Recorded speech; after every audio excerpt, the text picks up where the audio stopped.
G'day my YouTube friends, how's everyone going? I hope wherever you are you're happy, you're safe, you're keeping well. My name's Caroline and this is a Carocash Collects episode, and if you're first new to clicking on one of these videos, this is where I show off some coin collection, banknote collection that I own, and just talk about it a little bit, and people out there find it interesting just like me, and I love that. So I want to start off an Australian history of currency series, and I want to start off with decimal notes and coins, and then finish off with pre-decimal currency and examples of that I own. But kicking off today, I want to show you the evolution of our $5 banknote.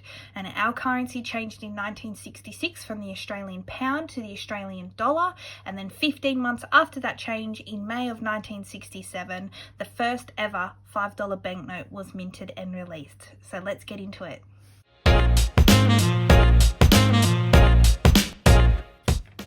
Okay, so our first ever $5 banknote was paper money. Yay! We had paper money, guys, we did.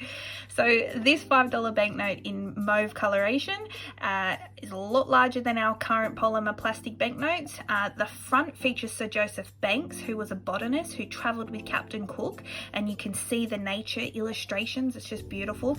And then on the reverse or obverse that we have, that's what we call it, features Caroline Chisholm, a humanitarian known mostly for her support of immigration, female and family welfare in Australia. And you can actually see here the elevations of Sydney streets, and if you visit Sydney, whether you're from Australia or you're from overseas and you visited Sydney, you would recognize a lot of the rocks, which is a part of Sydney, and it's the old part of Sydney, and it looks just like that.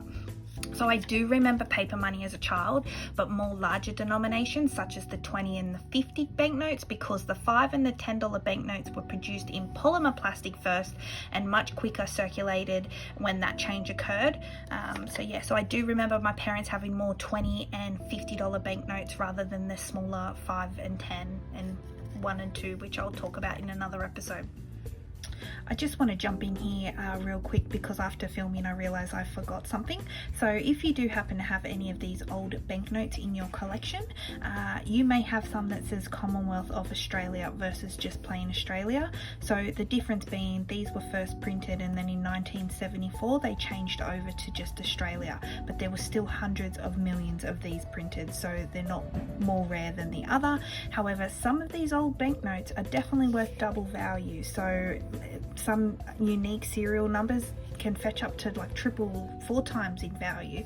So yeah, the best thing to do is probably get one of those books, the Renix books, and they'll be able to tell you what certain serial numbers to look out for. But let's get back to it.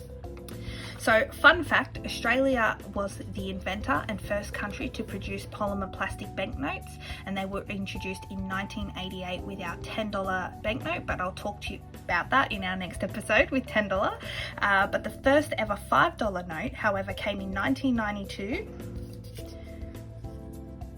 and produced in a pale mauve colour, which some people actually found it difficult to distinguish from our $10 banknote, which was bluish in colour, especially in poor lighting conditions.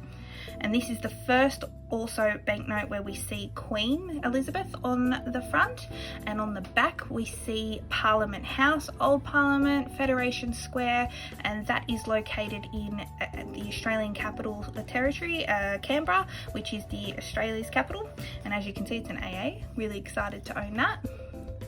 And then so in 1995, because of the complaints of the $10 banknote, they introduced a deeper mauve colour, which is the banknote and colour that we all kind of know today.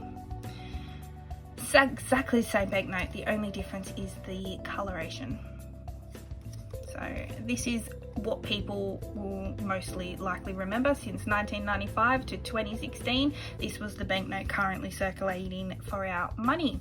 So most people will think, oh, well, the next note is obviously the new notes, but you'd be wrong, because in 2001, for 1 year only, to commemorate our federation, some may remember this note, this little beauty. So this was minted for 1 year only, and this is just a brilliant note. This features Sir Henry Parkes on the front, And if you're not sure who that is, he was a politician and premier of the colony of New South Wales. Some might even refer to him as father of federation because he was really strong in doing that. So here you can see the scene of that, and that is all the states prior, you know, New South Wales, Victoria, they were all their own colonised states. And then in 1901, Australia became a federation where we all became one. And this was the man who helped a lot with that. And then on the back features Catherine Helen Spence, and she was an author, a teacher, a journalist, a politician, and most of all, a leading suffragist, so fighting for women's rights. It's just a really cool banknote. Let me know down below if you remember this, because I do remember it, but not, you know, because it's hard to find. And if you find one in your change, definitely keep it, because they're scarce. And then lastly, finally, we get to our most recent banknote. So in 2016, they created a next generation banknote, or known as NGB. These banknotes contain so much more security features than the previous banknotes.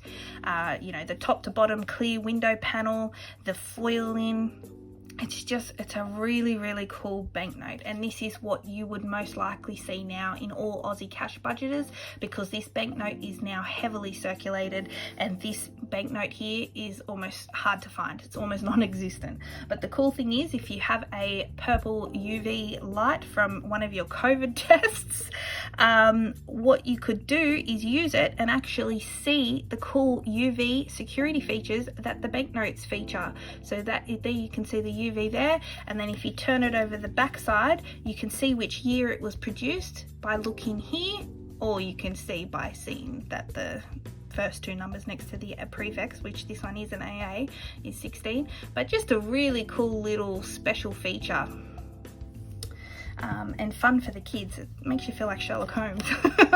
But yeah, I really love these new next generation banknotes in all the series, and the best feature I find that was introduced on these banknotes is the feature for visually impaired, and there's a braille feature, so you can fill here one lump for $5, and then there's 2 for 10, and so on and so forth, which I'll show when we get through to those other denominations.